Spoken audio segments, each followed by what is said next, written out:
que você sabe? Tá certo. Então, quero ter. Amém. Querido, nós vamos ler a palavra do Senhor em Apocalipse, capítulo 20, verso de número 1 até o versículo de número 6.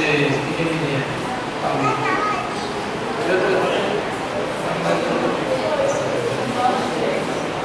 Falhar, a gente. Tem um negócio. Vamos ler, irmãos, Apocalipse, capítulo 20, verso de número 1 até o versículo de número 7. Muito bem. E vi descer do céu um homem que tinha a chave do abismo e uma grande cadeia na sua mão. Ele prendeu pela grande antiga serpente que é o diabo e Satanás e amarrou por 1000 anos. E lançou-o no abismo e ali o encerrou e pôs selo sobre ele para que nós não em condenações até que os 1000 anos se acabem. Depois importa que seja ações por um pouco de tempo. E vi tronos, e assentaram sobre ele e foi dado o poder de julgar. E vi as almas daqueles que foram derrotados pelo testemunho de Jesus e pela palavra de Deus e que não adoraram a besta nem a sua imagem, nem receberam o sinal nas suas testas e em suas mãos. E viveram e reinaram com Cristo durante 1000 anos. Mas os outros mortos não reviveram até que os 1000 anos se acabaram. Esta é a primeira ressurreição. Bem-aventurado e santo aquele que tem parte na primeira ressurreição. Sobre este não tem poder a ser segunda morte, mas serão sacerdotes de Deus e de Cristo e reinarão com ele 1000 anos. Versículo 7. E acabando os seus 1000 anos, Satanás será solto da sua prisão. Deus que Deus vai nos abençoar. Que lemos na sua palavra nesta noite, em nome de Jesus. Amém, irmãos? Então, vamos, antes de nós falarmos sobre essa questão controversa do milênio, eu queria lembrar aos irmãos da questão do assunto que foi tratado na terça-feira passada, né? Nós falamos sobre o arrebatamento da igreja, foi? E nós dissemos, queridos, que o arrebatamento ele está ligado intimamente, intrinsecamente à segunda vinda de Cristo. Você não pode separar, por hipótese nenhuma, a questão do traslado da igreja da segunda vinda de Cristo. É um fato que está agregado ao outro.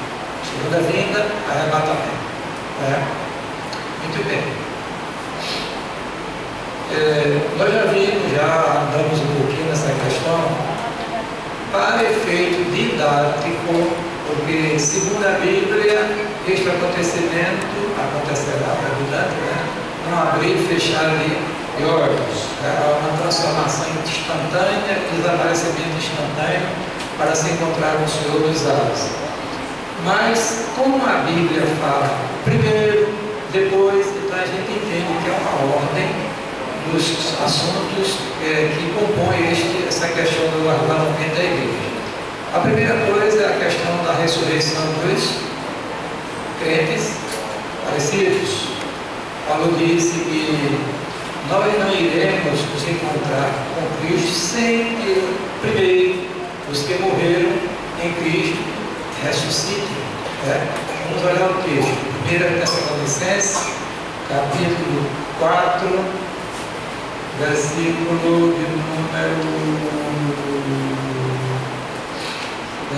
de número 17. Mas deixa eu ler o texto aqui, de 3 a 18. Primeira carta de Paulo aos Tessalonicenses, capítulo 4, verso 13 a 18, diz o seguinte: não quero, porém, irmãos, que sejais ignorantes acerca dos que já dormem. Dormir aqui no Senhor é outro crente falecido, É uma linguagem técnica, bíblica, é dormir. É esse sono que você tem, terá daqui a pouco, não, viu? Muito bem. Porque acerca dos que já dormem, para que não sejam entristeçados como demais que não têm esperança. Só quem tem esperança é a igreja Tomé. Aí disse Paulo: porque se cremos que Jesus morreu e ressuscitou, assim também aos que em Jesus dormem, Deus os tornará a trazer com eles. Se fosse fazer aqui um desenho, né? Onde é que estão as almas dos crentes falecidos?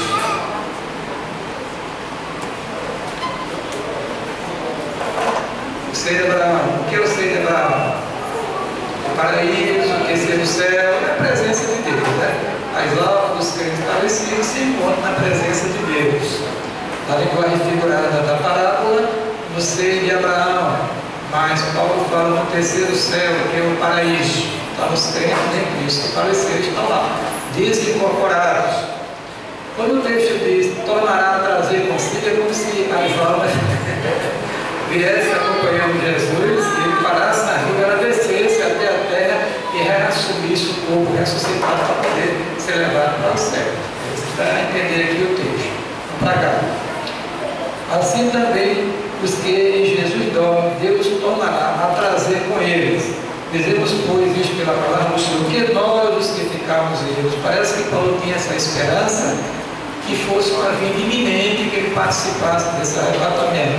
Ou pode ser também, né, Paulo, a última geração da igreja. Nós representamos a última geração da igreja. Muito bem. Não precederemos os que dormem, quer preceder e antes de, né?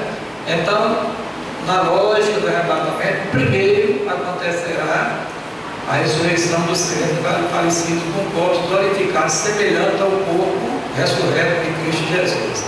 Aí, em seguida, diz a Bíblia,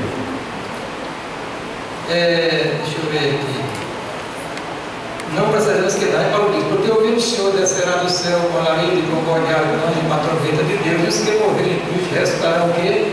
Primeiro. Como tem primeiro, depois a gente faz uma sequência que eu coloquei ali e mando aqui. Primeiro, a ressurreição em glória dos crentes falecidos. Segundo, a transformação dos crentes vivos. E terceiro, o encontro com Jesus nos ares, ou nos céus atmosféricos. Evidentemente que Paulo não fala aqui no texto de Tessalonicenses que os crentes serão transformados. Não fala. Ele diz aqui, os que morreram ressuscitarão primeiro, depois nós que ficarmos seremos arrebatados. Arrebatados como? Com o corpo mortal? Não. Aí lá na primeira carta aos Coríntios, capítulo 15, Paulo explica o que acontecerá com os crentes que estarão vivos naquele grande dia da segunda vinda do Senhor, que a gente vai ver daqui a pouco. Depois nós que ficarmos seremos arrebatados juntamente com eles nas nuvens, a encontrar o Senhor nos ares do céu da atmosfera, e assim estaremos para sempre com o Senhor. Ele diz, portanto, consolar os teus outros com essas palavras. Agora, vá para 1 Coríntios, capítulo 15, aí agora você vai encontrar o que vai acontecer, ou melhor, Paulo explicando o que vai acontecer com os crentes que estarão vivos nesse glorioso dia. 1 Coríntios 15, e versículo 50. O versículo de número 55, diz assim a palavra: e agora digo isto, irmãos, que a carne e o sangue não podem herdar o reino de Deus, nem a corrupção herda a incorrupção. Mas antes de ir adiante, nós temos dois personagens que foram arrebatados na história do povo de Deus. Quais foram? Enoque e Elias. Agora a palavra para vocês. Como é que eles foram arrebatados? Com tribo tudo ou houve uma coisa de transformação na vida deles?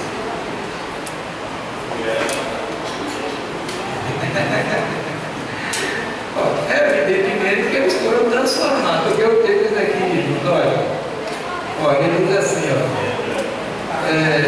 agora vos digo isto, irmãos, que a carne e o sangue não podem dar o reino de Deus, nem a corrupção herda a incorrupção. Aí diz aqui, eis aqui vos digo o mistério. Quer dizer, está oculto e agora está sendo revelado pelo Espírito através de Paulo. Na verdade, dizer nem todos dormiremos. O que quer dizer isso? Nem todos os crentes irão falecer. A última geração da igreja, ela não experimentará a morte. ela será transformada quando da segunda vinda do Senhor. O texto diz aqui. Aí diz a Bíblia, no momento, um abrir e fechar de olhos, ante a luta trombeta. Que trombeta é essa? É a sétima trombeta do livro de Apocalipse, e quando ela é tocada, a Bíblia diz que os reinos deste mundo passaram a ser de Cristo Jesus. Quer dizer, essa sétima trombeta for tocada, aí é o que vai acontecer naquela palavra. Porque a trombeta soará e os mortos ressuscitarão o quê? Incorruptíveis. Quer dizer, os crentes que faleceram, que aí está desfeito no pó da terra, eles irão ressuscitar. As almas que viveram, seus corpos retornarão, os corpos serão reconstruídos pelo grande poder de Deus, agora de uma forma glorificada, semelhante ao corpo de Jesus, e agora a igreja pronta, sem faltar um crente sequer, crente fraco, crente forte, crente pentecostal, crente periódico, seja lá quem for, contando que seja crente genuíno. Amém? A igreja completa será levada pelo Espírito para se encontrar com a igreja com Cristo nos ares, segundo a palavra de Deus. Aí diz o texto, porque convém, ou seja, tem que ser assim, é necessário, que isto que é corruptível se revista de incorruptibilidade, e o que é mortal se revista da imortalidade. Aí diz Paulo, e quando isto que é corruptível se revista da incorruptibilidade, isto que é mortal se revista da imortalidade, então cumpre-se a palavra que está escrita, tragada foi a morte na vida. Amém? Então, quantas fases do arrebatamento da igreja? Cadê? 3, quais são?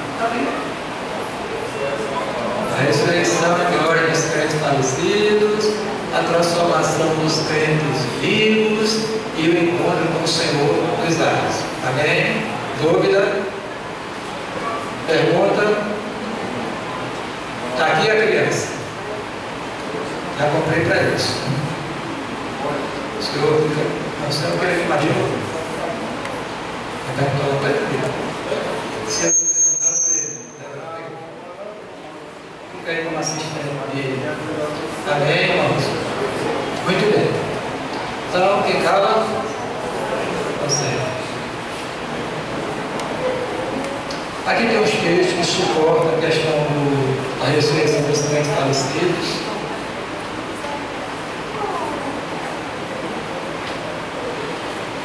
Os textos que suportam a questão da transformação dos crentes vivos, está aí. E os textos que suportam o encontro da igreja com Jesus no céu da promoção. Certo, irmãos? Bom, eu falei também para os irmãos que existem algumas teorias sobre o arrebatamento da igreja. Uma chamada pré-tribulacionismo, outra meso, outra coisa, e tem até um tal de arrebatamento parcial, você já viu. O que é um pré-tribulacionismo? O que é isso? A igreja será arrebatada antes de se instalar a grande tribulação. O que é o meso? A igreja será arrebatada no meio da grande tribulação. O que é pós?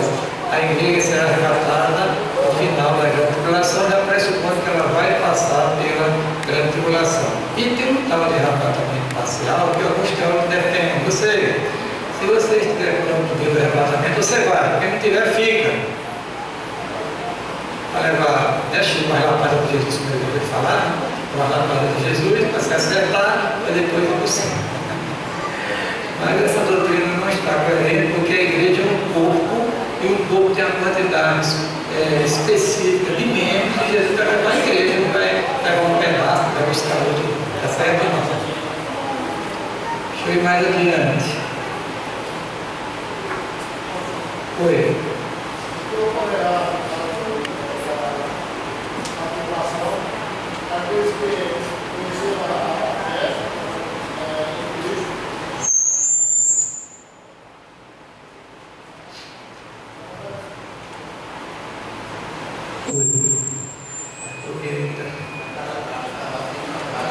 Porém, você que não conhece, então fica ligado. Na verdade, essa pergunta, rapaz, essa pergunta faz uma transmissão. O que ocorrerá com as pessoas que, após o revelamento acontecerem, mas foram pessoas que, de certa forma, conviveram dentro da igreja, conheceram pastoralmente a verdade, não tiveram a verdade em si, mas conheceram e vão saber justamente que o anticristo vai estar lá, a besta, o falso profeta, mas essas pessoas, mesmo sem a presença do Espírito Santo, elas vão manter uma certa fidelidade, a não querer se dobrar perante o governo, né? E com essas pessoas que morreram, o que vai ocorrer com elas? Foi interessante a pergunta, porque aí está envolvido um pensamento, né, de teológico. Eu vou esclarecer. Olha, irmãos, presta atenção. O que é a igreja?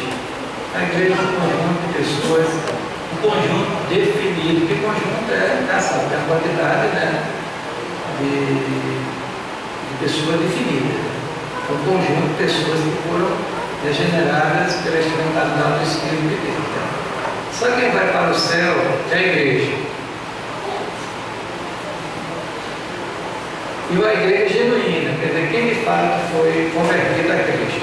Paulo é bem claro, se alguém já tem o Espírito de Cristo, então não é dele. O que acontece na igreja? Que na igreja local, visível, não é só aqui não. Todas as igrejas locais, tem pessoas que são de fato convertidas e outras que infelizmente não são convertidas. Esse é o problema. No dia da segunda vinda de Cristo, quem foi convertido de fato vai para o céu, porque não foi filho e não tem mais perspectiva de salvação. Não tem. Deixa eu colocar um texto aqui de Paulo escrevendo ao Tessalonicenses, a sua segunda carta. Deixa eu ler aqui, só um minuto. É um texto que diz assim, é o capítulo 1, deixa eu ler do versículo 3 até o versículo de número 9. Preste bem atenção, até o 10. Sempre devemos, irmãos, dar graças a Deus por vós, como é de razão, porque a vossa fé cresce muitíssimo e a caridade em cada um de vós abunda uns para com os outros. De maneira que nós nos gloriamos de vós nas igrejas de Deus, que por causa da vossa paciência e fé, em todas as vossas tribulações e aflições que suportais. Presta atenção agora. Prova clara do justo juízo de Deus, para que sejais habidos por dignos do reino de Deus, pelo qual também padeceis. Se de fato é justo diante de Deus que dê em paga a tribulação aos que vos atribulam, e a vós que sois atribulados, descanse conosco, quando se manifestar o Senhor Jesus desde o céu com os danos do seu poder. Aí vem agora o juízo, como labareda de fogo, tomando vingança dos que não conhecem a Deus, e o outro grupo, e dos que não obedecem ao Evangelho do nosso Senhor Jesus Cristo, os quais por castigo padecerão eterna perdição ante a parte do Senhor e a glória do seu poder.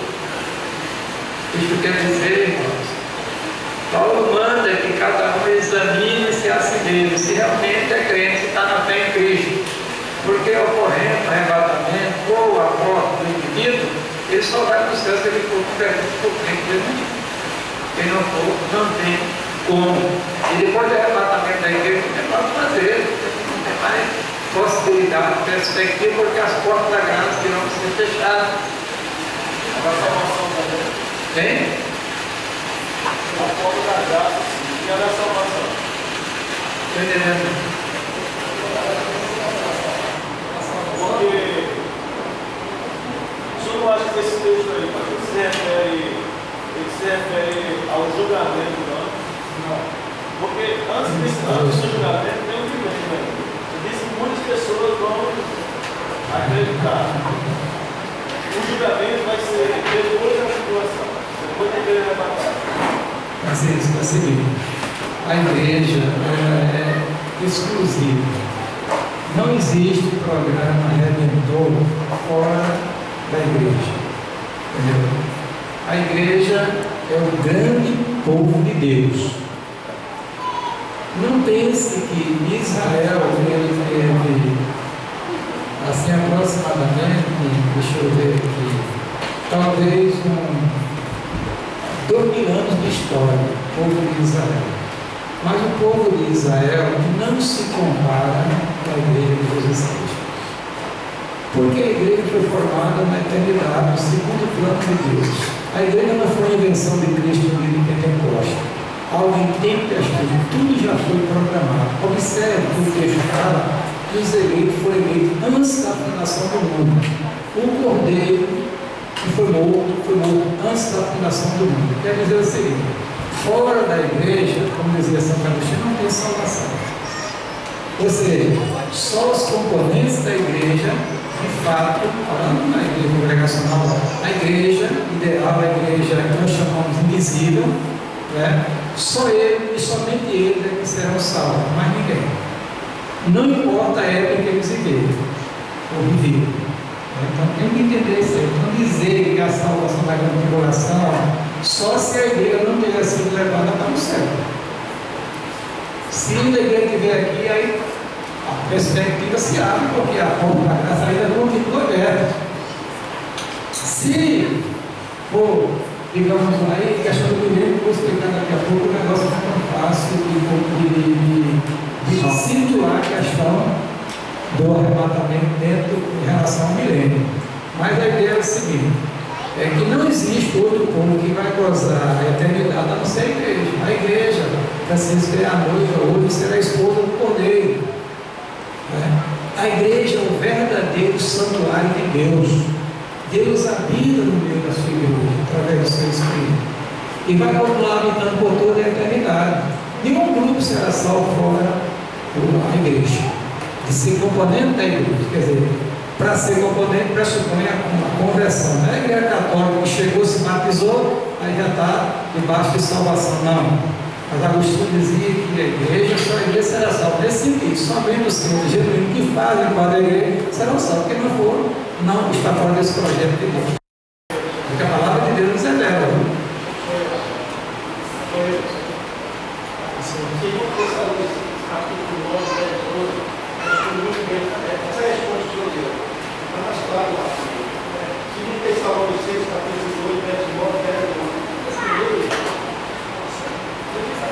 Está bem claro aí que só a igreja e que Deus é quem rejeita. Deixa, quando a gente for falar sobre a igreja, a gente vai pontuar nesse assunto. Como? Como também vamos desacreditar depois. Mas não disse se todos se acreditar. Francisco, eu vou contar. Preste atenção, deixa eu colocar.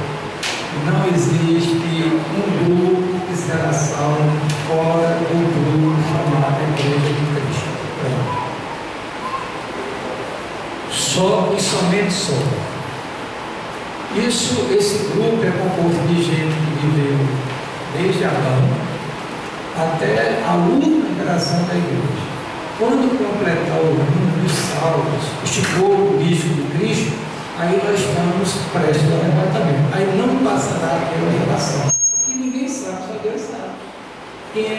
Quem será o último membro agregado à igreja? A igreja é completa. É um corpo. Fora disso, em qualquer época, na sua consumação, só ela que vai gozar com Cristo para todo sempre. O destino é um lugar longe de Cristo e que ele é noiva, não é esposa do cordeiro. Deixa eu colocar, eu estou dizendo na sua dor que você está com a mentalidade milênio, literal, para ter salvação, tá? A questão não é entender os princípios bíblicos, os valores e os aceitos pelo Deus. No caso, é a gente ter o conhecimento a ponto da gente passar para as pessoas, passar sem acrescentar. Mencionando o pessoal.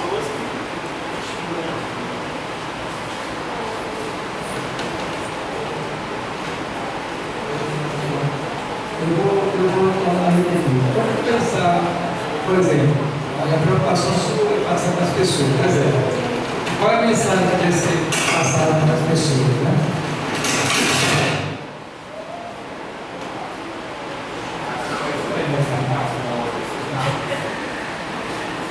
Qual a mensagem que nós devemos passar? Qual é a mensagem? A pregação genuína do Evangelho.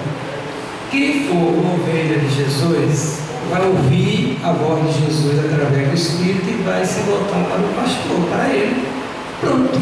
Só as ovelhas dele ouvirão. Quem não for ovelha de Jesus vai pregar a vida todinha e vai ser convertido a Cristo. É isso que ele tem que ter consciência. A igreja, irmãos, é um grupo fechado. Ou seja, um grupo seleto de pessoas, tem um número definido que só Deus sabe. Na visão do Apocalipse, lá no capítulo 7, diz que é uma multidão incalculável, pessoas de todas as tribos, línguas, povos e nações. E na visão anterior, os 144 mil selados, eles estão ali simbolizados, aquela 12 mil de cada tribo de Israel. Então aqui está falando a igreja na perspectiva aqui da terra e a outra na igreja na perspectiva celestial. Está diante de Deus, com veste branca, glorificado, vivendo com Deus para todo sempre. Então não tem o que fazer, é o que a palavra de Deus nos revela. Nós não podemos ir além disso aí. Quer dizer, as portas da graça são abertas, temos que pregar o Evangelho e as ovelhas foram escolhidas na eternidade, vão ouvir e aceitar o Evangelho e para o céu os outros não. Infelizmente, a palavra de Deus nos revela. Não é questão de dúvida, não. É apenas para um melhor esclarecimento. O pastor falou recentemente aí a respeito da igreja genuína, ou seja, os crentes fiéis que estão na igreja, fazendo parte dessa igreja, e os que estão vivendo, que estão também no meio, que estão vivendo uma vida de só luta desregrada, uma vida em desobediência. Eu quero saber o seguinte: esse pode ser considerado o joio do trigo misturado e vão permanecer quando uma vez a Bíblia fala, parece aqui lá em Salmos, não estou lembrando agora, que o injusto não permanecerá na congregação do justo. Esse é o trigo e o joio, são esses que vão permanecer juntos até a vinda, até a volta de Jesus. Preste atenção, irmão. Nós não estamos em outro lugar de igreja, né? Local, nações visíveis, a fazer esse tipo de julgamento. Dizer quem é joio e quem é trigo. Só Deus sabe. A prova disso é que na colheita, quem vai colher são os anjos, não somos nós. Então o que acontece? Por exemplo, aí, não, aquele crente é bem santinho, obediente, aquele ali vai para o céu. Aquele outro crente para aqui se levanta claro, aquele não vai para o céu.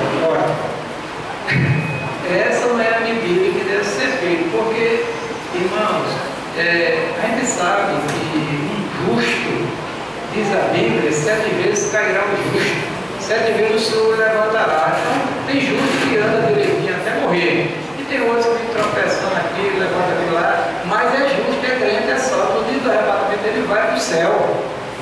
Ele vai para o céu, porque não é mérito nosso, é mérito de Cristo na cruz do Calvário. Entendeu? Então eu não posso, às vezes, o que é ruim é quando o trigo. Eu não conheço a planta trigo, nem conheço o joio. Não sei se gêmeos conhecem. Eu não conheço, mas parece que ser muito parecido, porque Jesus disse, não autorizou a igreja a fazer a separação. Por quê? Porque ela poderia cortar indevidamente e até complicar quando fosse cortar, separar um do outro. Então, a separação é na colheita final, quando Cristo vier e no consequente arrebatamento da igreja. Então quem for crente vai para o céu e quem não for fica. Quando eu falo crente, não é o crente nominal, é o crente genuíno, convertido, transformado pelo Espírito de Deus. Essa é a palavra de Deus, é porque a minha preocupação, porque às vezes a gente fica, digamos assim, identificando um grupo santificado e um grupo menos santificado. Quem é santificado vai para o céu e quem não é vai ficar. Não é bem assim, porque a igreja é o povo, Deus escolheu os seus filhos, eles serão alcançados, não vai faltar ninguém, porque Jesus disse para que ninguém se perca. Ele mesmo é que vai buscar suas ovelhas, como está escrito em Ezequiel, ele mesmo é que vai buscar suas ovelhas, porque ele as conhece, a quem não for ovelha de Jesus, coitado, não tem o que fazer. É oportuno porque muitas vezes nós somos instigados, né? Alguém faz uma pergunta e a gente tem que ter uma resposta, né? Eu tenho, como crente, como pastor, uma preocupação muito grande nessa área, sabia? Porque às vezes eu vejo a igreja, vejo muitos irmãos, vejo assim, certo descompromisso, mas eu não estou autorizado a julgar ninguém. Não estou. Esse juízo pertence a Deus. Apenas a gente ora, pede que Deus tenha misericórdia. Por quê? Porque pode ser que a pessoa que hoje parece um de hoje, mas de fato é um trigo. E só Deus sabe. Às vezes tem crente, irmão, na igreja, aí nunca se, mas no final da vida se firma, se consagra e vai para o céu. Porque é crente genuíno, e que não é a tendência mesmo na igreja, que a virtude da igreja vai considerar convertida, não vai para o céu porque não é convertida a Cristo. É preciso, agora o que é que Paulo diz? Examine-se, pois, o homem a si mesmo, quem está em teoria que não cai, e só um minutinho. O senhor está lembrado quando o senhor leu a confissão de fé congregacional, que aqui é a palavra de Deus, né, falando sobre essa perspectiva de um crente genuíno não ter, assim, em certo momento, a absoluta certeza de salvação. Você leu, foi? Até ficou comentando depois, né? O fato de ele ter uma certa insegurança não quer dizer que ele não seja convertido a Cristo. Eu disse aos irmãos, até postei no Facebook, que eu comparo um crente genuíno a uma bússola. Conhece uma bússola? Pega o bichinho e balança aqui. Porque o ponteiro fica bonito, mas ele para no modo. É um crente genuíno. Quando a Cristo levanta para lá, mas não nega a fé, ele quer se arrebentar. Eu conheço um diabo que aqui da igreja central, a mulher era sustentável da vida dele. A mulher morreu, aí ele norteou. Aí ficou experimentando mulher. Casava com uma, casava com outra, e uma berrebondinho. E ele afastou-se da igreja. Quando eu encontrava na rua, eu disse: olha, eu sou crente, viu? Eu também, irmão, Deus te abençoe, eu nunca censurei. E no devido tempo ele voltou à igreja, consagrou a vida, casou agora com uma mulher. Que agrada ele, agradou ele, está aí servindo a Jesus sem mais nenhum problema. Quer dizer, eu não estou autorizado, nem você está, para fazer esse tipo de separação de joio e trigo. Isso é a questão lá da consumação. Jesus vai fazer através do seu sangue. Agora, quem de fato é convertido não vai deixar os caminhos do Senhor. Ele é teimoso, sabe? Olha, eu errei, eu vou segue Jesus. Agora, quando o indivíduo sai e não volta mais a Jesus, já sai, já está dizendo que é um trigo, que nunca foi convertido. Porque quem é convertido está sempre sendo atraído a Cristo. Pode acontecer que o Espírito tenha entristecido, apagado a vida dele, mas não saiu, porque ele é o selo, é a garantia da redenção. Tá bem? Vamos agora para esse assunto que Chico colocou aí. Bom, presta atenção. Ainda tem aí alguém para falar? Diga isso. Cadê o negócio aqui?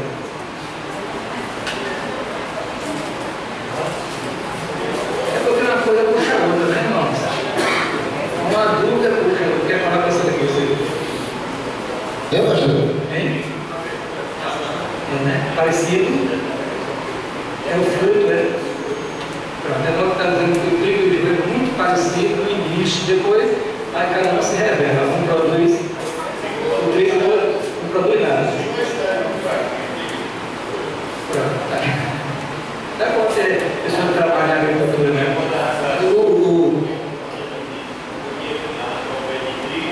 Negócio ruim.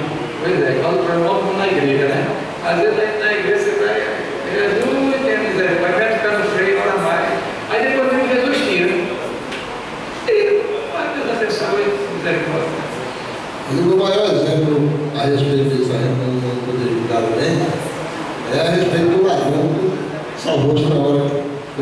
complicado das coisas, né? E Pedro? Ninguém sabe como era a vida desse homem, né? De repente, ele olha para Cristo e ganhou a salvação. Vamos botar uma pessoa que viveu muito tempo como crente. Pedro, por 3 anos com Jesus, não foi? Teve revelações do Espírito, disse coisas extraordinárias, no entanto, na hora H, como negou. 3 anos. Assintosamente. Quer dizer, isso aí não é crente. Aí Jesus foi e restaurou Pedro. Estava no capítulo 21, assim, restaurou o homem à fé. Restaurou, aí quando Pedro levanta em Pentecostes, era outro Pedro cheio de Espírito, assim não sabe a história. Vamos para cá. Presta atenção. A grande questão do milênio, irmãos, para mim, na minha concepção, é a seguinte: é que no Velho Testamento, geralmente, os livros proféticos, à exceção de Jonas, quase todos prometem uma restauração de Israel. Uma restauração de Israel. Pode observar, tanto do reino do norte como do reino do sul. Essa é uma questão. Né? Por quê? Se você olhar a história de Israel, o reino de Israel, ele foi dividido em 2 reinos e foram destruídos em épocas distintas. O reino do norte em 722 a.C., presta atenção. E o reino do sul, 100 e poucos anos depois, em 586. Um pelos assírios, outro pelos babilônios. Depois dessa destruição do cativeiro babilônico, que durou 70 anos, não se tem mais notícia de um rei reestabelecido de Israel. Quando você abre o Novo Testamento, quem é que governava Israel? Primeiro, não tinha rei. Herodes não era rei de Israel. Herodes era inimeu, descendente de Esaú, não tinha nada a ver, era um títere, um rei voltado pelo Império Romano, por conveniência. Roma dividiu a Palestina em diversas regiões, entregou a cada um daquelas pessoas que colaboraram com ele, né? Que tinham algum parentesco com os judeus, colocou como rei, o procurador. O procurador Herodes era romano, que foi na região mais difícil da Palestina, que era a Judéia. Aí ele ficou ali governando com um monte de ferro, que era Pilatos. Depois foram outros Pilatos que saíram, né? Então, veja bem, até hoje, né, essa questão de reinado de Israel não se fala. Em 1948, na época do nascimento, em 5 de maio, que me faz memória, o Estado de israelita foi reconstruído na ONU, através da ONU. E até um brasileiro chamado Graça Aranha, que deu no chanceler brasileiro, com o voto dele, presidia inteiramente a ONU na época, se não me falha a memória. Ficou organizado o Estado de Israel, que é uma democracia parlamentarista. Primeiro-ministro e presidente não fala nada de reinado. Mas as profecias do Antigo Testamento falam com a restauração do reino de Davi, especialmente. E aí agora vem a questão. Como na história isso nunca aconteceu e tem profecias pendentes, qual é a ideia? Isso vai se cumprir neste período chamado Reino Milenar. Isso vai se cumprir se pegarmos as profecias literalmente. E aí, bom dia, você estuda, sabe que há princípios, que também os pastores estão aqui, sabe que a gente tem que procurar lá uma interpretação literal do texto. Se não der, a gente vai com as outras direções. Eu quero dizer, irmãos, que essa questão da restauração de Israel como nação, um reino davídico, prometido a Davi, lá na época de Samuel, né? Lá no capítulo 7, da segunda carta, no segundo livro de Samuel, segundo Samuel, capítulo 7, ali tem uma promessa de Deus sobre um reino messiânico, de um descendente da casa de Davi. Os irmãos teólogos que interpretam literalmente esta promessa escatológica futura, das profecias, cumprimento, aí apontam para o milênio literal. Aí vem o que você falou, um período de tempo determinado. Eu vou ter que determinar porque tem outro pensamento. O que eu me lembro? Um período de determinado ou indeterminado de tempo no programa divino em que o mundo experimentará um período de paz, prosperidade e justiça nunca visto sob o governo de Cristo, que seria, no caso, o rei messiânico da casa de Davi. Eu estou lendo um livro muito bom, eu estou passando para você ler, os pastores aí que quiserem, o doutor Castro, falando sobre o título de Cristo, Filho de Deus, né? Muito bom, excelente, um detalhe. E essa questão desse rei sob Cristo como rei de Israel, da casa de Davi, é que os irmãos que entendem com milênio literal admitem que Jesus, quando vier, né? Aí o que vai acontecer? Na grande tribulação, aí já admite um arrebatamento, um grupo, né? Pré-tribulacional. Jesus leva a igreja, depois de 7 anos que aqui na grande tribulação, aí vem aqui, nesse período da grande tribulação que a gente já viu, que vai acontecer? Israelitas comissionados irão pregar o evangelho na ausência da igreja. Quem for favorável a Israel, que será perseguido pelo anticristo, vai ter o privilégio de entrar no reino milenar. É por isso que fala nações bodes e nações ovelhas. Que nação bode? Nação que perseguiu Israel no período tribulacional. Que naquela nação ovelha? Nação que ajudou Israel no período tribulacional. Essas nações ovelhas entrarão para gozar o milênio junto com a igreja de Israel e o povo natural. Isso é o milênio que se fala. 1000 anos de paz, prosperidade, justiça, Cristo governando, tudo sob o controle de Davi, ressuscitará o primeiro-ministro de Jesus e por aí vai. Hein? Aí a morte será, a pessoa vai viver muitos anos, a ferocidade dos animais irá desaparecer, e o homem habitará com o cordeiro, aquela história todinha. Isso é interpretação literal. Só que não é só essa a questão. Deixa eu explicar.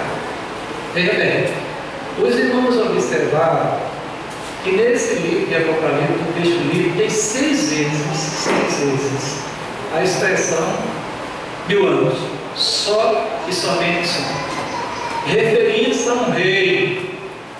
Há em outras 2 ocasiões sobre 1000 anos, uma é no Salmo 90, se não me memória, e outra na segunda casa do apóstolo Pedro.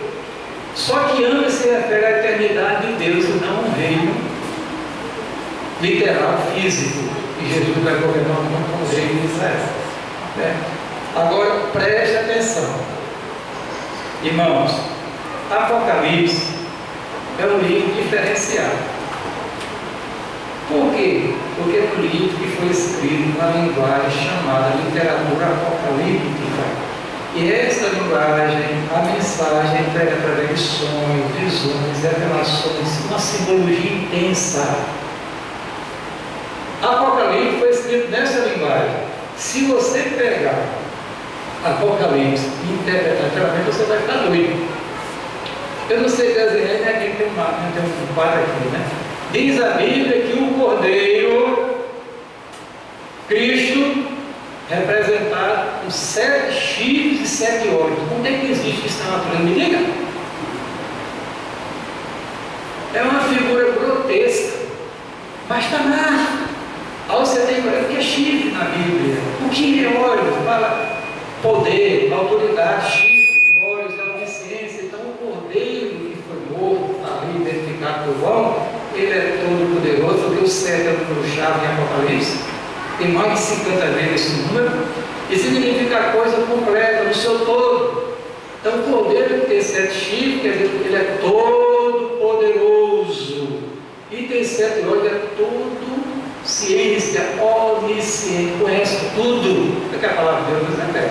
Então, se você, a mesma, por coerência hermenêutica que nós chamamos, você interpretar o capítulo 20 de Apocalipse, onde fala que há um reino literal, ou melhor, um reino de 1000 anos, se você aplicar literalmente, aí você realmente vai ser 1000 anos. 1 ano, 2 anos, 10 anos, 100 anos, 999 anos. E se for simbólico aquilo ali? Como uma mensagem do livro é simbólica, quer dizer, entrega através de símbolos, figuras, linguagem, drama, etc, etc. Então, é como um dia, né? Eu lá na segunda carta de Pedro, ele fala de Miranda, não vive por sua lembrança, que dá para associar essa questão da linguagem figurada. Então, a ideia é o seguinte, não se deve interpretar Apocalipse de forma literal, porque nós vamos entrar num absurdo e não vamos compreender o livro.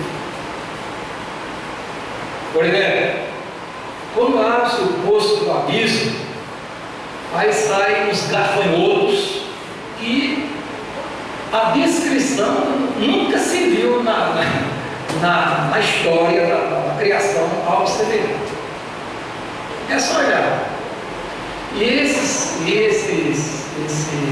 seres, né, chamados gafanhotos, demoníacos, né, quem são? Será que vai aparecer os seres extraterrestres que vai surgir para atormentar? Ou serão demônios? Então é preciso a gente entender essas questões. É por isso que Apocalipse, para entender, irmãos, que este assunto tem pelo menos 4 linhas de pensamento. Eu vou tentar explicar aos irmãos aqui. Você vai perguntar depois, pastor, qual é o que o senhor acha? Eu digo, não. Diga-me assim, passa aí, cadê o microfone? Precisa para o povo ouvir. Aqui não tem nada escondido. Diga-me assim, tá? Uma vez eu estava numa pregação, o pastor disse que era helicóptero de guerra. E para a Terceira Guerra Mundial, eu achei bem interessante. João não sabia o que era helicóptero. Aí eu fiquei bem assim. É interessante, por exemplo, na descrição daquele exército que acabava de infernal, parece que você está vendo uma tropa, um tanque de guerra. Diz que o poder está na boca, que sai fumaça, né? Um tanque de guerra, sai como se está aquelas granadas que eles explodem, né? Aquelas balas que saem, não sai fogo, sai fumaça. Aí eu vejo um tanque. Ele pensou assim, João não sabia o que era o helicóptero. E daí então ele foi ver o que ele tinha visto, gafanhoto. Vamos lá. Então, preste atenção. No programa divino, realmente existe essa questão. Agora, esse período de tempo vai ser como? Quando? Em que circunstância? Aí as coisas complicam, as coisas, os teólogos divergem sobre a questão. Né? E eu vou colocar os irmãos hoje para o tempo, mas eu vou falar. Mas eu volto mastigar na próxima terça-feira. Quem quiser ouvir, aprender, só um minutinho. Agora preste atenção, né? Pastor Gato já dizia uma coisa interessante, disse, olha, eu disse, escatologia tem certos temas que você não pode dogmatizar. Porque, irmãos, eu já li muitos do assunto, sou apaixonado, penso no assunto que eu gosto desse aí, falando com propriedade que eu conheço, eu pesquisei, estudei, à vontade, mas tem que estudar mais ainda. Mas quem defende essas teses que vou apresentar aos irmãos, não é qualquer um não, irmãos. São os santos, piedosos, homens que vivem de estudar. Mas ele não consegue chegar a um denominador comum, divergem. Eu tenho um livro manual de escatologia dessa grossura. Ele fala no milênio literal.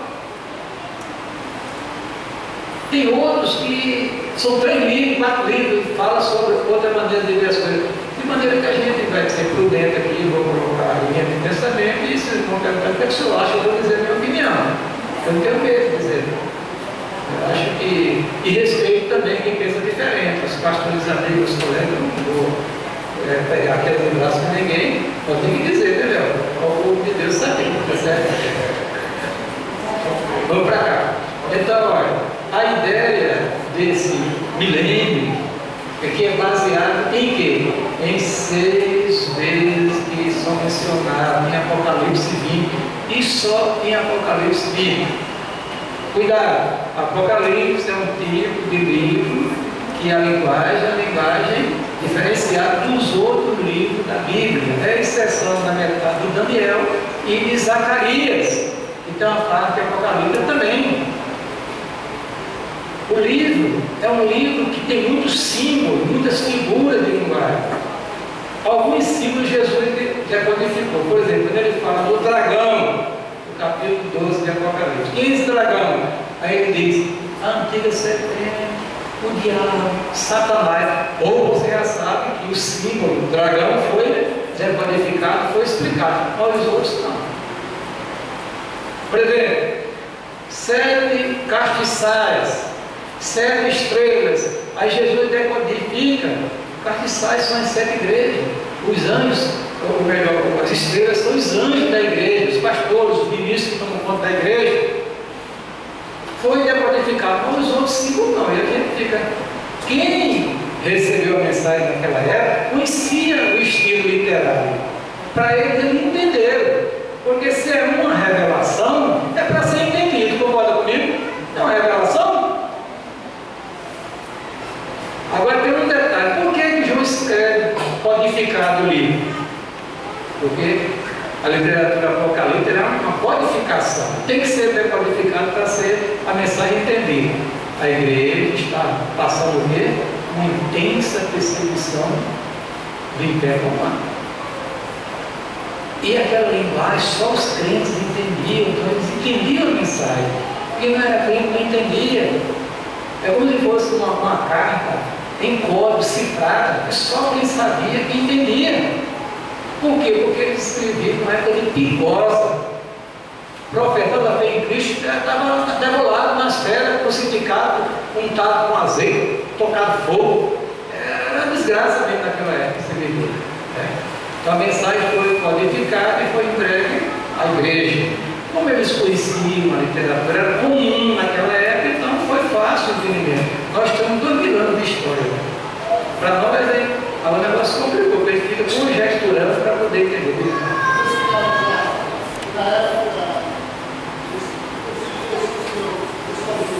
Claro.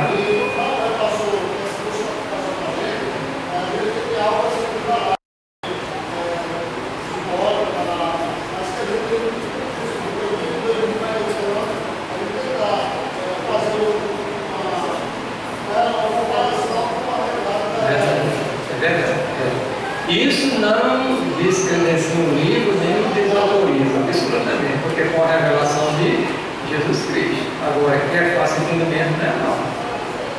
Porque o livro é codificado. E tem que conhecer o código para poder entender a mensagem. Alguns códigos foram explicados, outros não. Por exemplo, o número 7, a simbologia do livro é extraordinária, irmãos. A simbologia do Apocalipse é extraordinária. E o 7 texto é muito preponderante nesse programa de vida. O que significa 7? O livro de Apocalipse na Bíblia.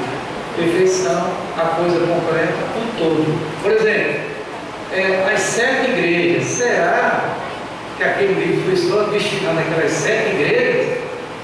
Eram as menores igrejas, talvez como fosse a igreja de Éfeso, mas e a igreja de Jerusalém, a mãe? E a igreja de Antioquia, que foi o centro irradiador do Evangelho na Ásia na época. E outras igrejas de Tessalônica, Colossos. E aí, por que Jesus não mandou para aqui? Tem uma justificativa que a igreja ficava assim, com esse desce uma meia-lua. Por exemplo, aqui em Tambaú, tem aquela área assim, né? Na praia, assim, meia-lua, as igrejas ficavam assim. Talvez fosse mais fácil a comunicação entre uma e outra na época, em termos de entregar a mensagem, os livros aquelas igrejas. Lembre-se que não era livro assim não, meu irmão. Escrito à mão, era um rolo, negócio complicado, caro, difícil de reproduzir. Ia levar uma mensagem para entregar nas igrejas da Ásia Menor na época, essa igreja do Apocalipse. Então, em relação eu quero só, milênio está aí, período determinado de tempo, um programa divino, em que o mundo experimentará um período de prosperidade e justiça nunca visto no governo de Cristo. Deixa eu colocar aqui. Olha, tem no mínimo 3 concepções acerca do milênio. Uma é chamada pré-milenismo. Essa aí divide-se em 2 partes que eu explicar aqui. Uma é chamada de pós-milenista e outra de amilenista. Vou explicar por direito. Tudo em relação à segunda vinda de Cristo. Amém? Tudo em relação à segunda vinda de Cristo. Por exemplo, O que é o pré-milenismo? O que é que ele prega? Que Jesus virá antes do milênio. É ele que vai abrir o milênio. É ele que vai introduzir o milênio. O que é o pós? O que é pós? Depois do milênio, quer dizer, Jesus virá depois deste período de tempo que nós chamamos, teologicamente falando, de milênio. E o que é amilenismo? O que é? Você sabe grego? É um prefixo negativo, quer dizer, não existe milênio. O milênio é outra coisa. Né? Então, no mínimo, essas coisas. O amilenismo diz milênio, literalmente, no Apocalipse. Mas determinados fatos. Exatamente. Eu vou explicar direito para os irmãos essa questão dele. Porque quando esse comercial, esse prefixo grego, né, porque ele é negativo, ele desqualifica totalmente a ideia do milênio literal. Ou do milênio como um período de tempo definido em que faz proteção. Aí já leva para outra questão que eu vou explicar na próxima terça-feira, se estivermos aqui e se todo poderoso permitir. Daí vai saber tudo lá no céu. Não. Amém? Pastor, Opa, Didi, diga você. você sabe a história desse mundo de mim? Se eu souber, diga aí. No versículo 4. Diga aí. Apocalipse? Ele diz aqui, vi também um trono e neste assentavam aqueles os quais foram dados a autoridade de julgar. Bem? Então, quem são esses que vão julgar? Os salvos ou os anjos? Olha, presta atenção. A Bíblia diz. Deixa eu completar essa Completa. E no reinado de Cristo, o que vai ser visível nesse ano? Como? Se já você vai ficar, vai ser visível, todo mundo vai ver, né? Se tivermos certo o milênio literal, nós vamos estar bem pertinho com ele e vamos ajudar a governar o mundo. Mas como vai ser governador aqui de uma pessoa? Diga bem. Volta lá de Recife, Samuel de Brasília, Formiga lá de Itabaiana, Valdemar de Alagoas, por aí vai. Se tivermos certo essa questão, né? Porque a igreja estará com Cristo governando também. Só com nível diferenciado do corpo aqui, porque vai ter gente que não está aqui. O corpo ficar, a igreja está glorificada, é outro negócio. Mas vai ajudar Jesus a governar. Como se fala aí, quem tem autoridade para ajudar? Quem vai ajudar o mundo? Cristo e a igreja. Ou melhor, nós seremos os assistentes de Cristo. Ele é o grande juiz. E nós estaremos julgando o mundo e até os anjos. É esse que diz o texto? Até os anjos serão. Quer falar, Léo? Diga, gente, quer falar também? Considerando que Passa ali, mais ali. Vocês estão perguntando, porque eu fico até meia-noite, né? Pensa o negócio que eu pastor, senhor, considerando que João viu, formalidade toda. considerando que João viu o futuro praticamente, né? Ele não tinha aquela tecnologia que nós temos hoje, né? Certo. Então, se fosse para divulgar o que nós chamamos de carro, avião, helicóptero, ou até mesmo um míssil saindo do interior da Terra, nem ele saberia utilizar os nomes, né? Então ele utilizaria de figuras de linguagem para que o povo entendesse. Procede a observação. Por exemplo, a abertura do bolso do abismo, hoje a gente entende que é um cílio de míssil, né? É verdade. Ou em alguns vídeos eles até classificam os gafanhotos, dos quais ele fala, como helicópteros de guerra. É possível. Mas eu prefiro ficar com a questão de ser espiritual, porque esse curso do abismo, irmão, é onde estão demônios aprisionados. Eu quero dizer o seguinte, só para terminar aqui, né, que a perspectiva é que os últimos dias serão dias de intenso satanismo, porque os demônios serão liberados, né, por Deus para cumprir o propósito do Senhor aqui na face da terra. É por isso que a Bíblia diz que quem vai ser atormentado não é quem foi selado pelo Espírito, e sim quem não tem Espírito, quem tem a marca da besta. A esses serão atormentados. E realmente, a aflição, a angústia, né? A palavra de Deus vai chegar no tempo que homens desmaiarão de terror, na perspectiva do que vai acontecer com o mundo, um bramido de mar. O negócio não está fácil, segundo o livro do Apocalipse, dos sermões escatológicos das primeiras dos tempos também.